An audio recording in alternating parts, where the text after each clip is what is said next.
Assalamualaikum warahmatullahi wabarakatuh. Saya Miftahus Sa'adah, NIM 4121070, akan membacakan materi selanjutnya. Yang ketiga, masa kekhalifahan Utsman bin Affan. Utsman bin Affan lahir pada tahun 573 Masehi. Nama lengkap beliau Utsman bin Affan bin Abdul As bin Umayyah. Beliau berasal dari suku Quraisy. Sebelum memeluk Islam, beliau bernama Abu Amr.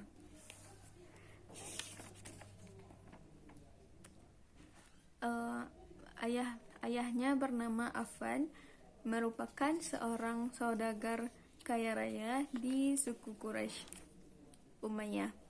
Ibunya bernama Urwah. Beliau diberi gelar Dzunurain dikarenakan menikahi dua orang putri Nabi SAW, yaitu Ruqayyah dan Ummu Kalsum. Pengangkatan Utsman bin Affan dilakukan dengan cara musyawarah, yang mana ketika Umar bin Khattab masih hidup, beliau membentuk sebuah majelis, yaitu Majelis Syam atau Dewan Permusyawaratan yang beranggotakan 6 orang, yaitu Utsman bin Affan, Ali bin Abi Thalib, Thalhah bin Ubaidillah, Abdurrahman bin Auf,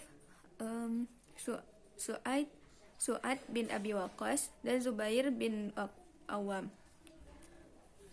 Selanjutnya, Thalhah bin Ubaidillah, Abdurrahman bin Auf, Su'ad bin Abi Waqqas, dan Zubair bin Awam mengundurkan diri, sehingga dilakukanlah voting antara Utsman dan Ali,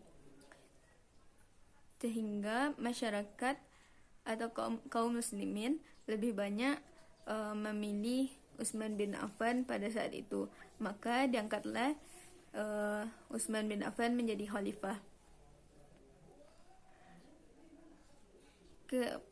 Prestasi yang diraih Utsman bin Affan selama masa kekhalifahannya itu memodifikasi mushaf Al-Quran, membangun atau merenovasi Masjid Nabawi, pembentukan angkatan laut, perluasan wilayah Islam ke Khurasan, Azerbaijan, Armenia, Afrika Utara atau Tunisia. Yang keempat, masa kekhalifahan Ali bin Abi Thalib. Ali bin Abi Thalib lahir 32 tahun setelah Nabi Muhammad SAW, atau 10 tahun setelah Nabi Muhammad diangkat menjadi Rasul, yaitu pada tahun 603 Masehi. Ayahnya bernama Abu Thalib bin Abdul Muthalib. Ibunya bernama Fatimah binti Asadi. Sejak kecil beliau diasuh oleh Rasulullah dan Siti Khadijah. Ali bin Abi Thalib adalah seseorang yang jujur, cerdas, dan bijaksana. Pengangkatan Ali bin Abi Thalib. Setelah Utsman bin Affan wafat, masyarakat beramai-ramai mengangkat Ali bin Abi Thalib sebagai khalifah.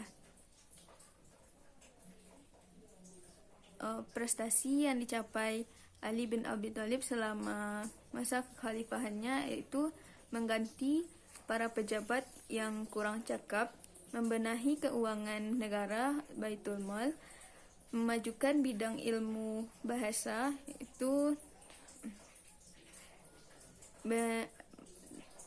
dan dalam bidang pembangunan, membangun kota Kufah, ilmu pengetahuan. Kondisi Islam dan umat muslim pada masa Khulafaur Rasyidin. Pada masa Khulafaur Rasyidin, Islam dan umat muslim mengalami berbagai macam permasalahan, yaitu pertama, masa Abu Bakar As-Siddiq. Kondisi Islam menjadi tidak stabil sepeninggalan Nabi Muhammad SAW. Munculnya nabi-nabi palsu seperti Musailamah Al-Kadzab, muncul kelompok yang murtad, dan fokus pada penstabilan politik masih dalam penjangkauan internal. Setelah kondisi politik stabil, Abu Bakar As-Siddiq fokus pada ekspansi keluar, yaitu Persia dan Romawi Timur. Yang kedua, pada masa Umar bin Khattab, Islam mengalami masa yang gemilang. Politik dalam negeri stabil, sehingga ekspansi difokuskan keluar wilayah. Ketiga, pada masa Utsman bin Affan, masa ini lebih bersifat merebut kembali wilayah yang sudah ditaklukkan pasukan Islam sebelumnya. Masa ini menguasai wilayah Tripoli di barat sampai seluruh Asia Tenggara di timur, Yaman, Azerbaijan, dan Turkistan. Keempat, masa Ali bin Abi Thalib. Masa ini tidak terjadi ekspansi. Masa ini terlalu disibukkan oleh perpecahan di kalangan umat Islam sejak terbunuhnya Utsman, terjadinya Waqiah Al-Jamal dan Tahkim, sebagai bukti adanya kejadian dalam negeri yang harus diselesaikan.